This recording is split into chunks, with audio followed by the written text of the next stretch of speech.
Hello, everyone. I'm George from Ireland. Thank you for coming back to my channel. This is asking whether the Labour Party in the United Kingdom could even come third at the next election. For over a century, there's been this duopoly. Governments at UK level have either been Labour or Conservative, and it's alternated between those two. Um, and the Conservatives had the bulk of that because when they have one, they tend to be in office for longer. Um, but 1922 was the election when Labour replaced the Liberal Party as the second biggest party in the UK, and Labour have always stayed there. But the opinion polls are often showing them third now. Reform United Kingdom way out in front, in a double-digit lead in terms of percentage points, followed by the Conservatives. Conservatives under Kemi Badenoch have actually finally improved a little bit because when she took over November last year, they've gone down and down about 1 percentage point on average per month, and they seem to have climbed a little bit now. Labour, is hard to believe, got 34% of the vote in July 2024, and look how badly they're doing now. Not even a year and a half on. So you can look at various different polls and the polar polls and so on. Conservatives on something like 19%. Most polls, Labour's on about 18%. The Liberal Democrats on about 14%. And that's another story when the Labour Party is bitterly unpopular and people are very long way from forgiving the Conservatives in most cases. It's surprising the Liberal Democrats haven't done better. Now, they're very satisfied with themselves because of their excellent result in terms of seats last time, 72 members of parliament, by far their best result since 1922. The Liberal Democrat, then the Green Party, they're on about 13 percentage points, so it's got a neck and neck with the Lib Dems. Partly, those who are disaffected Labour voters seem to have switched to the Greens mostly, and the Greens now seem to be a viable alternative. And then there's the Reform Party, which is getting 29%, often well into the 30s. So goodness. So yeah, Labour could even come in third place. And this can make a huge difference. You look back to the 1983 election, when Labour came in second place, only just, saying getting 27% of the vote, as opposed to the Social Democratic Party Liberal Alliance getting 25% of the vote. So 2 percentage point difference in it. But in terms of seats, it was enormous. Yeah, in terms of seats, it made a difference of, I'm trying to calculate it now, about 185 seats. It's staggering because Labour got 209 seats, whereas the SDP Liberal Alliance got 25 seats. 25% of the vote and 25 seats. Staggering. So 25% of the vote and not even 4% of the seats. So the system discriminates very heavily against parties that don't come at the top two. I mean, having said that, if you look at, say, the Liberal Democrats in 2019, getting, I can't remember what it was it 12% of the vote or something, but only 2% of the seats, not even. Whereas the Scottish National Party are getting something like 3% of the vote, and more than that of the seats is at 4% of the seats. So the Lib Dems got almost 4 times as many votes as the SNP, but they got fewer seats. It's all to do with strategic concentration. The Liberal Democrat vote was inefficiently distributed. And that's the thing is, if you don't come at the top two, your vote is usually inefficiently distributed. The thing about the Scottish National Party is the SNP, they only stand in Scotland, obviously. By law, they could stand in Northern Ireland, Wales, England, but they don't. So, So this is why Labour, if they don't come in the top two, their votes may well be, there are a lot of near misses. There's occasionally piling up very high vote shares in places like Newcastle, Liverpool and Manchester.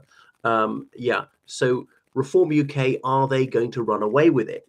Now, in a way, it looks like that, but there are some serious problems for them. Partly, they're older voters. Okay, a few of them will die. That's a problem with the Conservatives usually. They're less educated voters, and Reform UK is quite a new party. People that have a strong tradition of voting for them may well switch back to their previous preference of Conservative or Labour, or just not vote at all. They seem to have engaged people who didn't vote for a few elections, and they could easily fall out of the habit of voting. So turnout is going to be a real headache for them. Turnout is usually a big problem for Labour, not so much for the Conservatives. The opinion polls, they always underrate the Conservatives. And I'm just thinking, some opinion polls suggesting the Tories are going to get 30 seats. So I think last time, if you look at, the the worst result predicted for the Tories and the best result predicted, it's in between the two, but a little bit towards the best one predicted. Yeah, but the Conservatives, maybe get 100 seats, almost certainly worse than they're doing now, 122. Of course, anything can change at backgammon. Here we are, like 3.5 years out. Things could get better for the government, they could get worse for the government. But yeah, Labour could slip into third place, but that wouldn't automatically guarantee they're third in terms of the number of seats. Now, another headache for Reform UK is they've only got 5 members of Parliament, plus that one man, I forget his name, who's now a one-man band, Left Reform United Kingdom.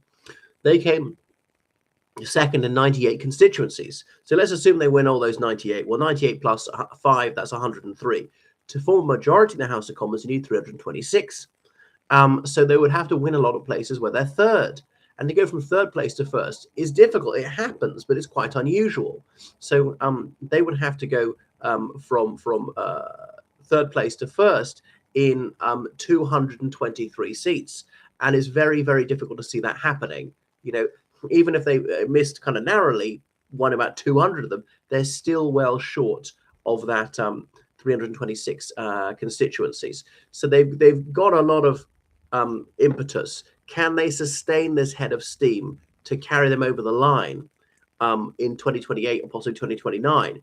So it may well be that they lose momentum at that time. That now Neil Kinnock, Lord Kinnock, leader of the Labour Party, 1983 to 1992, he publicly said that Sir Keir Starmer's got months, not years, to turn this around, and that's definitely true. And even a third of Labour voters want him to go. Of the general public, it's much higher than that. And Labour MPs are saying this off the record that they've got to get rid of him maybe in May. But that getting rid of one person doesn't automatically solve their problems. Yes, he's unpopular, but that's partly because he seemed to be leading a failing government. He was uncharismatic. Maybe he was quite refreshing after Bojo's antics, after Liz Truss's financial insanity. Now, whereas what's his name, Rishi Sunak, is not exactly charismatic, but he's a bit more ebullient than Starmer, who's as dull as ditch water. But yeah, it's not just a personality contest, and people vote not simply on the basis of who the leader is. Yeah, as everyone says, Tony Blair, he is not. So Labour could come third, and obviously they need to be very worried about that.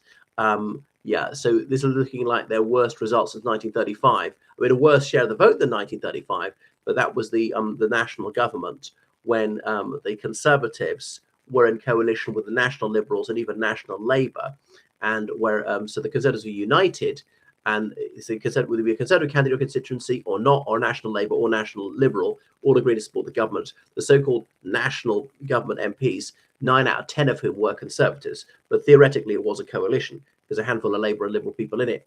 Whereas in each constituency, that there would otherwise be a maybe 2 Liberal or 2 Labour candidates or whatever, and Labour was really trashed, had under 100 MPs.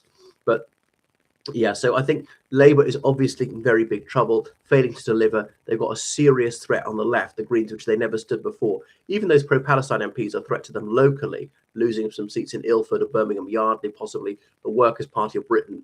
They're in Birmingham, a slight threat.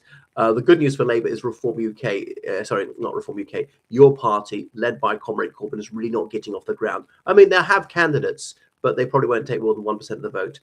What do you think? Thanks for watching my channel. Make sure to subscribe on Patreon, the PayPal, georgecannon7@gmail.com. Goodbye.